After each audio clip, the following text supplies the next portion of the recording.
бир канча чакырылыштын жана азыркы таптагы 7-чи чакырылышынын депутаты, Бүтүн Кыргызстан саясий партиясынын төрагасы, коомдук ишмер Матумаров Адахан Кимсанбаевич менен жүз көрүшүп жолугуп отурабыз.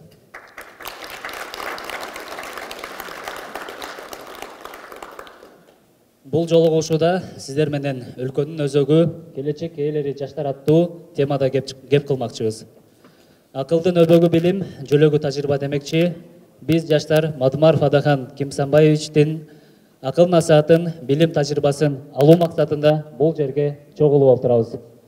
Анда эмесе сахнага Бүтүн Кыргызстан саясий партиясынын төрагасы Адахан Кимсанбаевич Матумаровду тосолобуз. Biz бардык нерсени ачык айтып, так айтып, ошонун үстүнө иштешибиз керек. Ансыз биз оңолбойбуз. Ансыз биз алга жылбайбыз. Урматтуу жигиттер, кыздар, анча-мынча эжекелер да бар окшойт, агайлар да бар окшойт. Ошол демилге сиздерден чыкты. Жолугушалы дедиңиздер. Мен ушул 6-чы күндөрүндө жок дегенде жөн эле койсокпу деген ишим да бар эле. Бирок жаштар суранып аткандан кийин деп макул дедик. Ошол жаштардан сурадым. Чындап эле мындай бир жан дүйнөсү менен күйүп жолугушалы деген азаматтар барбы же жөн эле ушундай бир зеригип бекер жатаканада жатканча барып келели деп атасыңарбы дегендей суроо салсам, чындыгында жолуккубуз келип атат деген жигиттер, кыздар көп дегенден улам. Менин көңүлүмө көп туура келбей турган болсо дагы келүүгө туура келди. Ансыз да жогорку кеңештин ушул шайлоочулар менен иштөө деген жумалыгыбызга туура келип калды. Ошондуктан бүгүн сиздер менен жолугушуп отурабыз. Убакытты үнөмдөө максатында сиздерден жооптуу суроолор келген болсо, мен ошол суроолорго гана жооп берсем кандай болот? Мен Кыргызстандын келечеги, азыркы абалы жөнүндө десеңиздер 2 саат, 3 саат сүйлөсөм да токтобойт. Андан көрө сиздер эмнени уккуңуздар келет менден? Кандай суроолор сиздерди кызыктырат? Ошол боюнча суроолорду берсеңиздер, так ачык жооп алып кетсеңиздер. Менимче сиздерге да, бизге да ушул пайдалуу болот. Кандай дейсиздер? Ошентип баштайлыбы? Анда алгачкы суроодон баштайлы. Доллардын ордуна юаньды дүйнөлүк валюта болоруна ишенесизби? Пайдасы менен зыяны барбы? Рахмат дейт. Доллардын ордуна юаньдын болушуна эгерде БРИКС өлкөлөрүн билесиздерби? ШОС өлкөлөрүн билесиздерби? Мына эгер Шанхай кызматташтык уюмуна кирген өлкөлөр бир келишимге келип калган болсо, бул дүйнөнүн канча пайыз калкын камтыйт? 60%га жакын. Азыр андан эле ашып кетти, жана байкоочулар менен кошкондо. Ошол дүйнөлүк калктын санын камтыган өлкөлөр. Эгерде бир сүйлөшүүгө келише ала турган болсо, анда юань доллардан күчтүү болуп кетет. Ошондой болушу мүмкүн. Ошого баратат го, ошонун алгачкы кадамдары деп билсек болот. Себеп расмий эмес сүйлөшүүлөрдүн натыйжасында өз ара алыш бериштерди юань рубль менен жүргүзөлү деген сөздөр чыгып атат. Мектеп окуу программасына мекен таануу сабагын киргизүү сунуш киргизсеңиздер, көтөрүп чыксаңыздар 1-чи класстан 11-чи класска чейин дейт. Мекен таанууну дагы, дин таанууну дагы киргизебиз биз. Биз убада берген нерсенин бүтүндөй баарынан жараткандын жардамы менен үстүнөн чыгып келатабыз. Мекен таануу, дин таануу 9-10 класстан баштап жигиттерге аскердик башталгыч даярдыктан өтүү, кыздарыбызга тигүүчүлүк, чеберчилик окууларын киргизишибиз керек биз. Мына Россия өлкөсүн караңыздар, башка өлкөлөрдү караңыздар. Кудайдын куттуу күнү президенти дагы, өкмөтү дагы жыйын өткөрүп атат. Тынымсыз жыйын өткөрүп атат. Көрүп атасыздарбы? Бизде жыйын өттү дегенди уга элекмин. Программа иштетип атат дегенди уга элекмин. Кантип чыгабыз деген сөздү айткан кишини уккан жокмун. Эгер сессиядан ушул сөздү айтып койсоң, урду соктук алып жатып калат. Аксакал болбогула деп атат. Үйрөтпөгүлө деп атат. Аны угуп атасыңар. Азыркы учурда көбү орусча сүйлөп, кыргыз тилин унутуп баратабыз. Орусча да сүйлөй албайбыз, кыргыздар, кечирип койгула мени. Ушинтип өзүбүздү өзүбүз алдабайлы. Орус тилин да үйрөнүү керек, бирок кыргыз тилин почти сүйлөбөй калганды дейт. Кандай жазсаңар ошондой окуйм дедим мен. Кыргыз тилин почти сүйлөбөй калгандар көбөйдү. Кыргызстандагы университет, колледж жана мамлекеттеги сабактарды, мектептеги сабактарды кыргыз тилине которсо болобу? Албетте орус тилин дагы үйрөнүү керек. Үйрөнүү деген эки үй менен жазылыш керек да. Бирок аны кошумча катары үйрөнсөк жакшы болот эле дейт. Менин максатым ушул. Кыргыз жигиттери, кыздары биринчи кыргыз тилинде ушундай куш сайрагандай сайрап, орус тилин дагы, керекпи түрк тилин дагы, керекпи кытай тилин, англис тилин, немис тилин, өзбек тилин, казак тилин өздөштүрүп алсаңыздар, өзүңүздөргө пайда. Анын пайдасын өзүңүздөрдөн башка бир киши көрбөйт. Анан аны милдет катары көрбөгүлө. Орус тилин окутуп атат, же башка тилди үйрөнүп атабыз деп. Үйрөнгүлө. Бирок ким болсоң ошол бол, кыргыз тилинде түш жоргандай болушуң керек.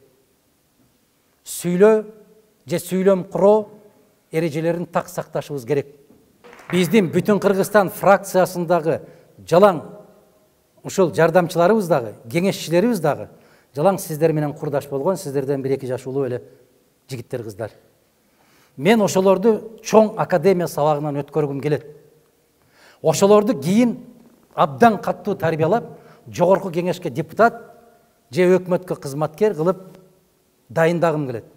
Мен ошолорду кандай десем бир тегирменден тирик чыга турган, бүтүн чыга турган кылып тарбиялагым келет. Кай жерге ыргытсаң ошол жерден туруп кете турган кылып тарбиялагым келет. Мыйзам жагынан дагы, ыйман жагынан дагы, адамгерчилик жагынан дагы. Мына жерде отурат, мына Айгерим деген кыз отурат. Дээрлик 10 жылга жакындап баратат. Канчанчы курста келдиң эле Айгерим? Ошо бизге 3-чү курста келген кыз. Азыр жогорку кеңештин депутатынын жардамчысы. Мына Айпере деген кыз отурат. 5 тилде сүйлөйт. 5 тилде эркин сүйлөйт. Жашы 20 канчадасың? Мына 28-де. Айгерим 27-десиңби, 26-дасың? Мына. Мына жерде Азамат деген жигит отурат. Кана? Мына Азамат деген жигит. Канчадасың? Бизде фракцияда секретариаттын жооптуу кызматкери. Акталаадан мына Акталаадан айылдагы мектепти бүтүрүп келип, Бишкектен жогорку окуу жайды окуп, биздин партияга келгенине 2-чи мөөнөттөгү картайып баратат бул. 2-чи мөөнөттөгү туруктуулугу менен, бир сөздү бекем тургандыгы менен айырмаланат. Эң негизгиси бир жакшы нерсени билүүгө дилгирленет. Ошого аракеттенет. Бир сөздү айтсаң, экинчи кайталатпаганга аракет жасайт. Мына ушул жигиттер, мына ушул кыздар, Кудай буйрса, Аллах өмүр берсе, 5 жылдан кийин азыркы мыкты деген депутаттардан мыктыраак болуп даярданышат ушулар. Кудай кааласа. Биз жигиттер, кыздар, баягы чөнтөгү дөң, ата-энеси жогорку жакта иштеген, же бир базардын базаркому болгон ата-энелердин балдарын, кыздарын алган жокпуз. Жалаң ушул Акталаадан келген, Ноокаттан келген, Баткенден келген, мына Мирбек деген жигит отурат, Аксыдан, мына Илгиз деген жигит отурат, Чаткалдан. Канчага чыктың Илгиз? 31? Эң быйыл чыгасың 31-ге. Мына ошол жигит биздеки эң мындай бир тажрыйбалуу деген юридикалык жактан прокуратура кызматында иштеген Гуля Кожокулова дегенди угуп жүрөсүздөр. Мына ошол кишинин жардамчысы ушул жигит. Мына бизде дасыккан жигиттер менен кыздарга, депутаттарга мына ушундай жалаң жаш жигиттерди, кыздарды байлап бергенбиз, ошолор тарбияласын деп. Мына кадрды ушинтип өстүрөбүз биз, Кудай кааласа. Өлкөнү өнүктүрүүгө сизге эмне түрткү болгон дейт? Сезим, мекен сүйүү сезими, элге кызмат кылуу сезими. Кыргызстанда китепканалардын санын көбөйтүүгө аракет кылууңузду суранат элем. Китепканалар көп, китепканага кирген киши жок. Китепканалар көп, Кудайга шүгүр. Мындай суроо берсеңер да, мындай турмуштагы суроону. Ар бир айылда мечит курулуп атат, 2ден мечит курулуп атат, Кудайга чексиз шүгүрчүлүк келтиришибиз керек. Бирок жума намаздан башка учурда ал мечитке кирген кишини көрбөйбүз. Калп эле да. Келгиле. Китепканага да каттайлы. Мечитке да баралы. Келгиле, билимибизди көтөрөлү. Мечитке барсаңар иман бекемделет, китепканага барсаңар билимиңер өсөт. Баргыла. Адамдан өткөн жалганчы жок дейт да жараткан Аллах. Эмнеге десе, бейишке киргин келеби десе, баары киргиси келет дейт. Бирок бейишке кирчүү ишти жасабайт дейт. Тозоктон, оттон коркосуңбу десе, корком дейт. Бирок тозокко барчу ишин токтотпойт дейт.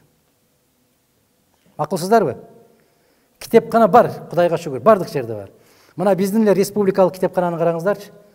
Мен кээде кирип калганымда карайм, мен кишини таппайм ал жерде. Жок киши. Парктарда отуруп алып эле монун эле чукуп эле отурасыңар. Китеп калды өзүнчө. Саламатсызбы даган саңач менин суроом дейт. Азыркы жаштар 30-70, 60-70% орус тилине ооп, кээ бирлери эне тилди унутуп да калышты. Бул нерсе эне тилдин жок болуп кетишине алып барбайбы? Сиздин көз карашыңыз? Ачуу чындыкты айтайын сиздерге. Биздин Кыргызстанда Дунган мектеби барбы? Жок. Уйгур тилинде мектеп барбы? Жок. Эмне үчүн алар бүтүн баары өзүнүн тилинде сүйлөйт? Кандай дейсиздер? Жигиттер, маселе намыста. Маселе кулк мүнөздө. Биз оомабыз. Биз жетелемебиз. Биз туруктуу боло албай атабыз. Кай жактан келсе ошол жакты ныр-нырдап кеткенге биринчи катарда турган элдерден болуп калдык тилекке каршы. Эмнеге? Мамлекетте мектеби жок, башкасы жок. Алар өз тилинде сүйлөйт. Эң баалаган депутат ушу албетте өзүңүздөн башка дейт. Мен эң баалаган депутат өз авири менен өзү иштеген депутат болот. А кимис ошондой болуп чыгат? Ага бааны сиздер өзүңүздөр бересиздер. Жаштарга салынган эң чоң салым бул инвестиция дейт. Жаштарга салынган эң чоң салым жаштарды туура жолго багыттап коюш. Ушул туура кеңеш берип коюш. Аны кабыл алып албайбы, ал жаштардын өзүнүн иши. Эң сүйүктүү китебиңиз дейт. Эң сүйүктүү китеп болбойт. Сүйүктүү китептер болот. А китептердин арасынан эң керемет китеп кайсы десе, бул жараткандын сөзү. Аллахтын сөзү. Бул Куран, анда эч ким жаза албайт, жазуу мүмкүн да эмес. Менин суроом төмөндөгүчө: азыркы жаштардын, студенттердин окуусун бүтүп, чет мамлекетке жашоону тандап, ал жакта иштеп калуусунун себеби эмнеде дейт. Кечээ биздин бир кесиптешибиз айтыптыр да, чет элдеги элчиликтер жаштарга жумуш издегенди күчөткүлө деп. Мен ал кесиптешимдин пикири менен түп тамырынан макул эмесмин. Мен тескерисинче сыртта жүргөн жаштарды кайткыла деп кайтара албай атам. Кайт мынау жерде ачкадан каза болуптур деген сөздү уга элекмин, Кудай сактасын. Кандай дейсиздер? Кеп кайсыл жерде иштеп жүргөнүңдү эмес, кеп эмне кылып жүргөнүңдү. Бул сөзүмдү укканда сиздер деле жаман көрөсүздөр мени. Бирок баары бир канча жыл өткөндөн кийин абдан туура айткан экен деп айтасыздар. Нурдин мырза, шарт түзсө болот эмес, шартты өзүбүз түзүшүбүз керек. Мен айылда аскерден келгенден кийин 2 жыл жаштар бригадасын, Шумкар бригадасын түзүп, ошондо жетекчилик менен иштедик. Биз өтүк кийчүбүз, фуфайка дегенди билесиздер, билбейсиздер, билбейм. Керзовый өтүктөрдү кийип алып, 7 чакырымга жөө барып, жөө келип, азыркыдай кар жаасы да, жаан жаасы да, 7 чакырымга жөө барып келип, короо курчу элек. Мына шарт деп ушуну айт. Биз жетери жеткенче ырдап, келер келгенче каткырып күлүп, тамашалашып, 17-18 бала иштейт элек, ушундай болуп каткырып күлөт элек. Балта, теше дегенди билесиздерби? Теше араларыбызды көтөрүп алып барып келет элек. Бизден өткөн бактылуу иши жок эле. Кайдагы шарт? Эмне болгон шарт? Шартты кандай кылып түзүп бериш керек? Шартты инсан өзү түзүш керек. Артта калбай эмне болдук? Кыргызстан биз эмне чыгарабыз? Дүйнөлүк адамзатка керектүү болгон эмне чыгарабыз? Ушактан башка эч нерсе чыгарбайбыз. Азыркы жаштар улутчул болуп чоңоюш керекпи же мекенчил болуп чоңоюш керекпи? Ыймандуу болуп чоңоюш керек. Ошол. Менин бир жакшы урааным бар. уруум деген тозот, улутум деген озот деп. Уруунун аркасынан түшкөн бул кыргыздын тамырына балта чапкан менен бирдей. Урууңду изилдебейли кой. Билип кой, изилдебе. Бир уруудан бир уруу кыйын эмес, бир уруудан бир уруу мыкты эмес. Баары бир. Чугуп келсең экөө тең сабатсыз. Биз эгер кыйын экенибизди белгилей турган болсок, улутту көтөргөнүбүздү билишибиз керек. Биздин айылыбыздын кулуну, биздин районубуздун кулуну курук сөз, куру намыс. Ошо кулун колунда бар үчүн кулун болуп атат, бийлиги бар үчүн кулун болуп атат.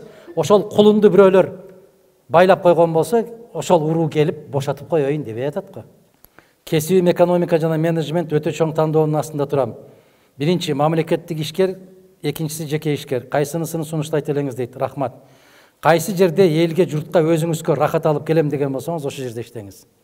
Ар бир адам жумушка баратканда мойнундан байлаган иттей болуп барбай, кубанып барыш керек. Ошо жумушунан рахат алыш керек.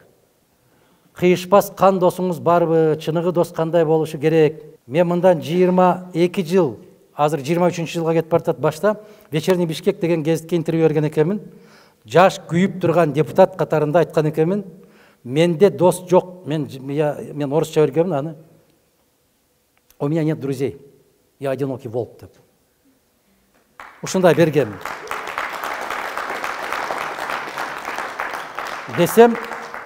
Десем менин ошол кездеки дос болуп жүргөндөрүм топтолушуп мени чакырып, курут эзгенде эзген. Ошондо биз кимбиз? Эмне деп бергениң бул сенин? Мен ошондо айттым эле, достор, силер пикирлешсиңер азыр.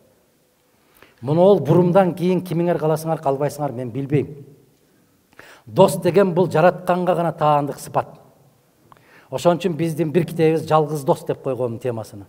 Жалгыз дос бул жараткандын өзү, башка дос болбойт. Мен дагы айтам, эгерде досмун деп айтсаң, сен досуңдун эки бөйрөгү иштебей калса, бир бөйрөгүңдү бересиңби? Досуңа эмес, бир тууганыңа да бербей атасың. Бөйрөгүңдү эмес, карыз сурап келсе бербей атасың. Өзүң берейин дейсиң, келинчегиң бердирбейт. Өзүң берейин дейсиң, балдарың бердирбейт. Балдарың берейин дейт, сен бердирбейсиң. Анан каягын айтасыңар? Жалган сезимдерди токтотушубуз керек да биз. Чындык бирөө гана чындык. Дос деген эгерде учуп келаткан жаанын огун көрсө, көкүрөгүн ошол жерге тосо койгон болсо, ошондой дос барбы? Жок. Мен кече сурак берип аттым. Ошол суракта мени менен чогуу барып, суракта мени кучактап, мен эки бетимден өп, мага калпак кийгизип, чапан кийгизип, сиз бар экенсиз, ушул маселебиз ушундай чечилди деп мени көкөлөткөндөрдү сурак берип атып, маңдайымда отургандар, мен көргөн эмесмин, мен ал жерге барган эмесмин деген сөздөрүн айтышты. Мен айттым, ушул 12 кишини кыйнабагыла, жалгыз барганмын, булар барган эмес, булар көргөн эмес, себеп силерге мен керек болуп атам дедим. Буларды неге кыйнайсыңар? Бүт баарын үйрөтүп койгондой айтат. Көргөн эмесмин, барган эмесмин, уккан эмесмин, билбейм, катышкан эмесмин. Ошон үчүн бүгүн кучакташып, муну ол менин досум деген сөздөн абайлагыла. Бир тамекини бөлүшүп чегип коюп досуң эмес. Бир жатаканага чогуу барып коюп дос эмес. Дос деген ыйык сыпат. Бул өтө кыйын сыпат. Мындай сүйлөсөм, силер дагы берки менин кесиптештериме окшоп бизди урушуп атат деп ойлоп аткан жоксуңарбы? Урушпай калам.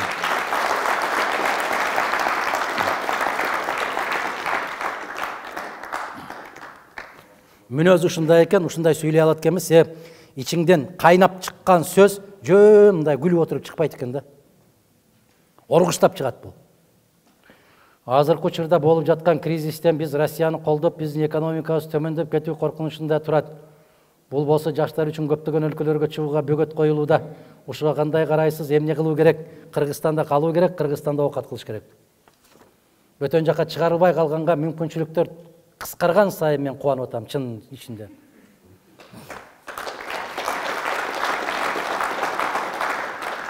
Мен ошол сырттагылардын баарын кайткыла деп атам. Кайткыла.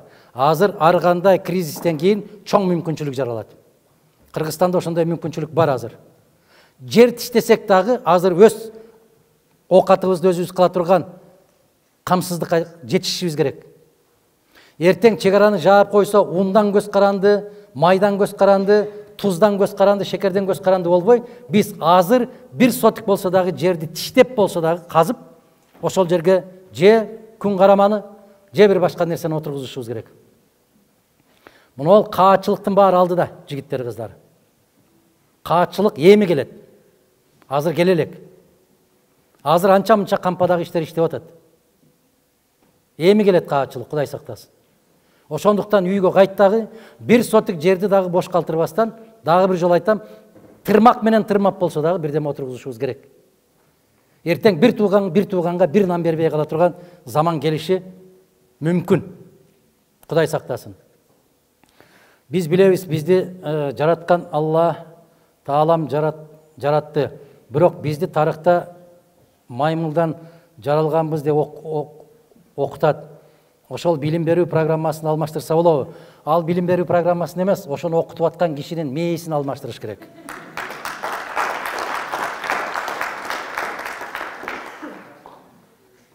Чарльз Дарвиндин теориясыны Европа илимдер академиясы расмий түрдө жокко чыгарды, бүттү. Эгер ошону кыргыз окутуп аткан болсо, анын мээсин алмаштырыш керек, бүттү.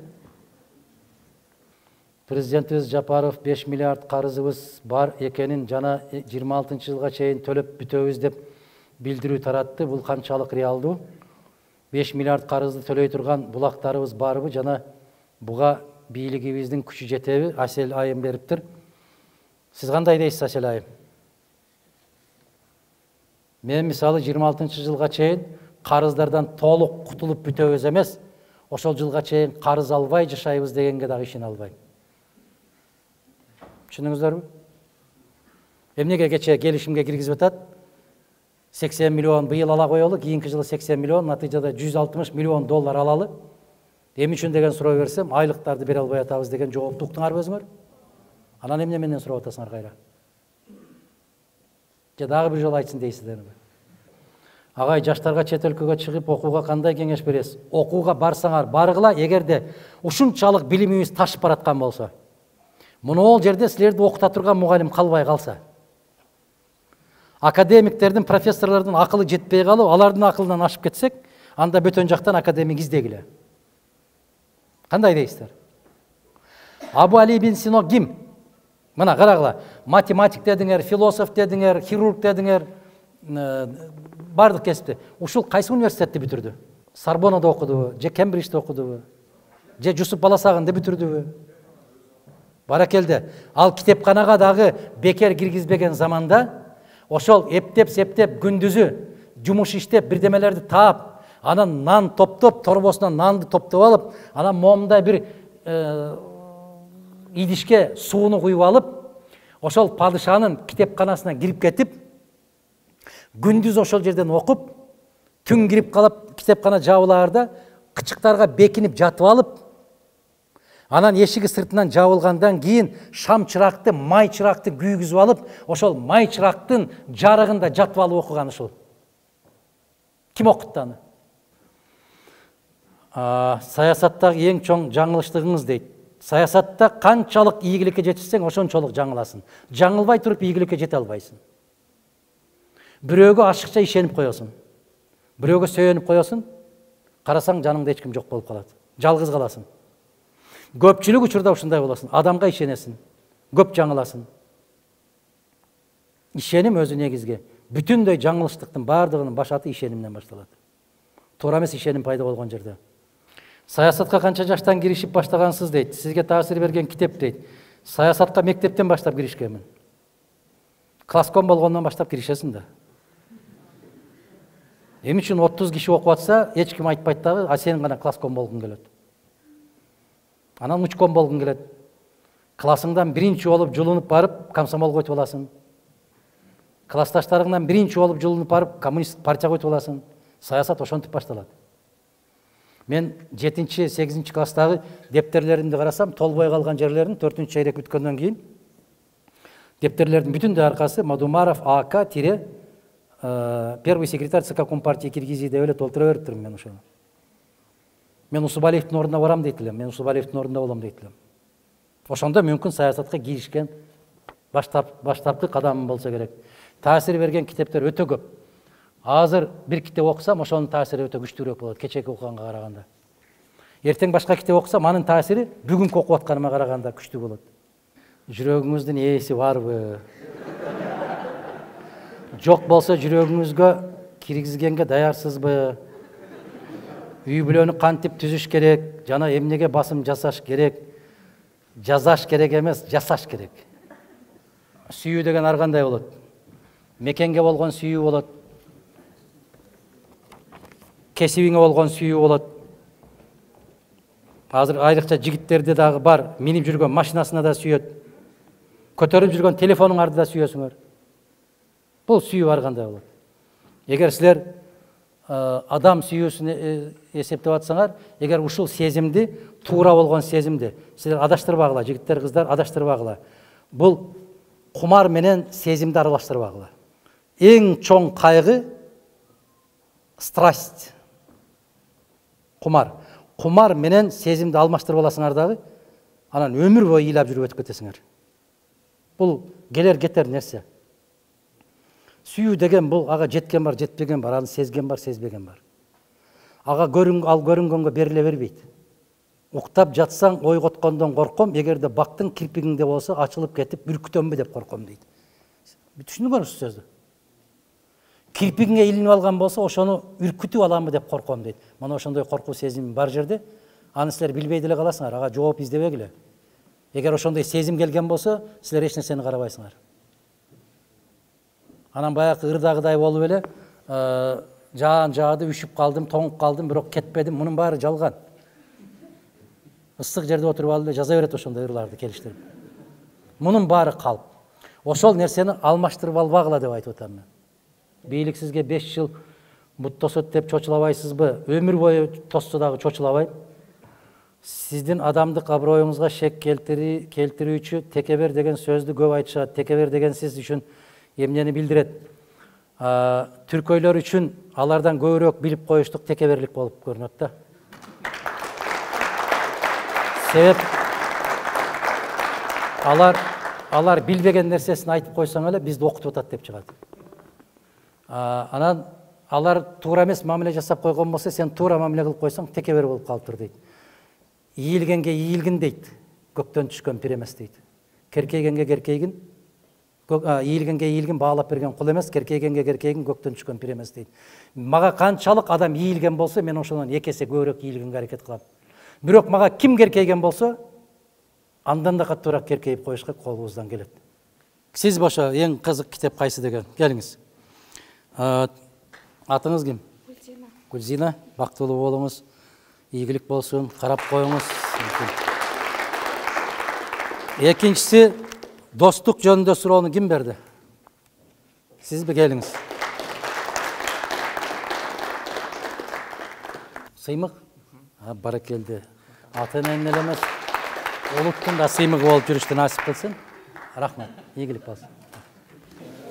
Мен үчүн жакшы сөз бар эмеспи? Адамга балык жеген эмес, балык тутканды үйрөт дегендей, бүгүн бизге Адахан Кепсанбаевич бизге өзүбүзгө багыт берди. Кандай жолдо жүрүү керек, жана дагы чынчыл, адилеттүүлүк, ошондой эле ыйман, ошол жөнүндө бизге жакшы сөздөр сүйлөп берди. Ошо. Эң таасирлүү эмнени ала алдыңыз? Бүгүнкү убактыңыз тег эле декке кеткен жокпу? Эң таасирдүү мен суроолорума жооп ала алдым. Чек ара боюнча же болбосо ушун кыргыз тили, эне тили боюнча берген суроолорума жооп алдым. Ошол суроолор үчүн келген болчумун. Демек, бүгүнкү жолугушуу сиз үчүн ийгиликтүү болду, канааттандыңыз. Албетте, жогорку деңгээлде болду. Рахмат. Биринчи кезекте мен Адахан Кепсанбаевичти буга чейин көп жолу угуп келем.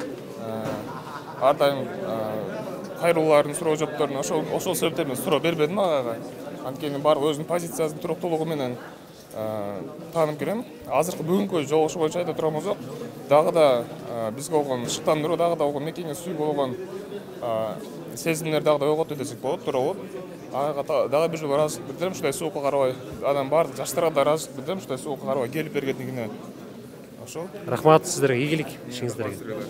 Бүгүнкү жолугушуу аябай жакшы болду. Адахан Кепсанбаевичтан аябай өзүбүзгө керектүү сабактарды ала алдык деп ойлойм. Кийинки сурооңуз. сиз деги эле бүгүнкү жолугушууга канааттандыңызбы жана Адахан Мадумаровду ким деп билесиз? Канааттандым. Адахан Мадумаров кыргыз эли үчүн, кыргыз үчүн күйгөн инсандардын бири мен үчүн. Ошо. Бүгүнкү демек келген убактыңыз текке кеткен жок, пайдалуу болду да? Аябай пайдалуу болду, көптөгөн сабактарды алдык дегендей. Рахмат, ишиңиздерге ийгилик. Бүгүнкү жолугуш боюнча кыскачараак айтып кетейин. Мындай бир жакшы сөз бар да, бир бакалардын үйүрү болот да. Ал бакалардын үйүрү аратып, чуңкурга түшүп кетет. Ар жактан бир бака аракет кыла берет, бул жакта бакалар сен чыга албайсың деп берет да. Ошол жерден жыйынтыгында ал бака аракет кылып чыгып кеткен болот. Бул жакта бакаларды кийинчерээк билишсе, ал баканын кулагы дүлөй болот да.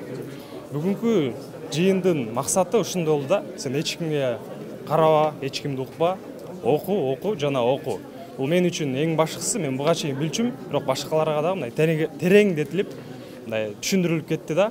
Адахан Кимсанбаевич мен үчүн мыкты саясатчы, өзүнүн мындай оппозицияда жүргөндүгүн тастыктай берет, жана дагы тастыктай берет да. Анткени канча деген ушулга чейин депутаттар деги эле жогорку кеңештегилер сотко тартылды, ушулга чейин бул Адахан Кимсанбаевичти ошол жакка алып келгенин мен көргөн эмесмин. Анткени бул өзүнүн тажрыйбасын көрсөтүп келет жана ошол жолдон чыкпайт. Рахмат. Бүгүнкү биринчиден жолугушууну даярдаган адамдар, сиздерге уюштуруучуларга терең ыраазычылык билдиребиз. Адахан Мадумаров менен жолугушууну негизи жаштар аябай көп убакыттан бери күттүк да. Бул жөнүндө жаздык жана ушундай уюштуруучулардын жардамы менен болуп аткан жолугушуулар көп убакытта жана келечекте көбүрөөк боло турган болсо, келе турган адамдар көп болот. Бүгүнкү жолугушууда Адахан мырза ар дайымкыдай эле ыйманды биринчи орунга койгон, жаштардын билим деңгээлин жогорулатуу үчүн чет мамлекетке кеткенин ордуна Кыргызстанда ала турган билимгер жетиштүү деди да.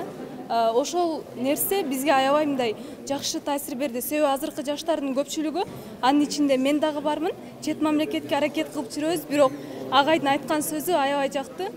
Кыргызстандагы академик профессорлордун билиминен силердин билимиңер ашып ташып атса, билим ала турган, бере турган адам таппай калсаңар, баргыла деди да. Мындай деңгээл эч качан болбойт, ошон үчүн Адахан мырзанын акылына, анын берген кеңештерине аябай ыраазычылык. Ушундай убактысын бөлүп келген үчүн. Андан кийин мигранттар боюнча дагы аябай жакшы сөз сүйлөдү. Көпчүлүк азыр шылтоо деп айтса бул туура болот. Чет мамлекетте келбей жүргөндөрдүн себеби жумуш жок, барсак дейт. Жумуш, бул Кыргызстанда жумуш ордун кура турган адам бизбиз да. Биз кетсек, алар ал жакта туруп алып, жумуш орду жок десе, ким курат ал жумуш ордун? Ал биздин милдет, мамлекетти өнүктүрүү, аны артка тартуу дагы бул бардыгы өзүбүздөн көз каранды.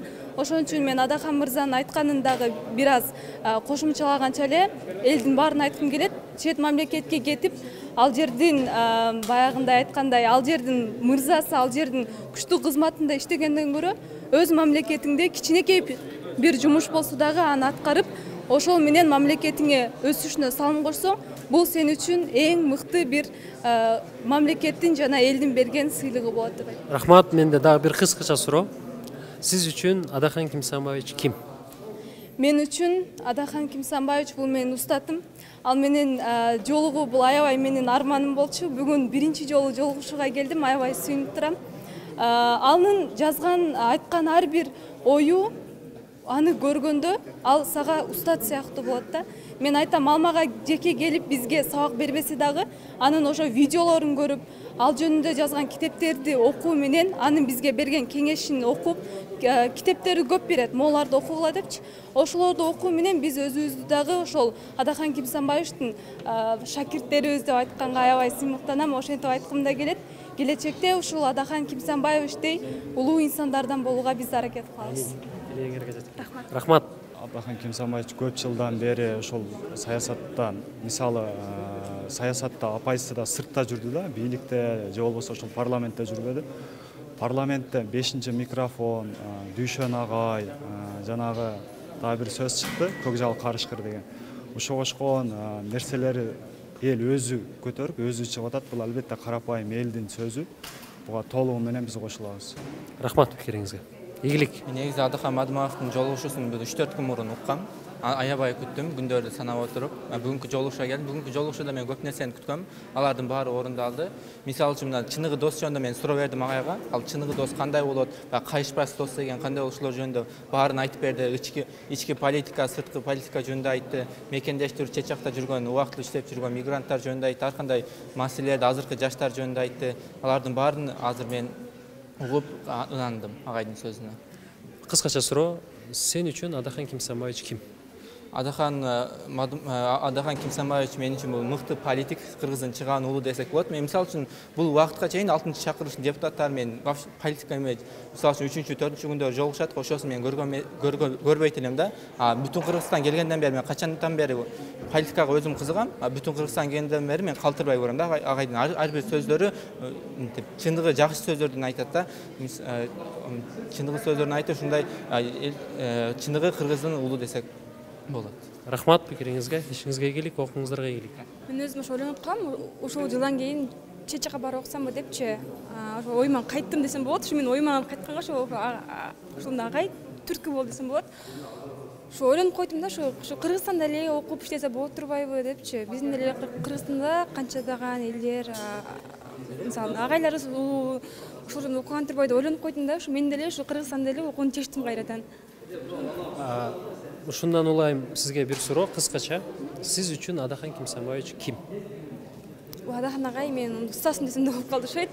Мен ушул чечакка окуума каршы болуп, мен ушул биякта окуума түрткү болгон адам. Мен үчүн эң мыкты адам десем болот. Рахмат пикириңизге, окууңузга ийгилик.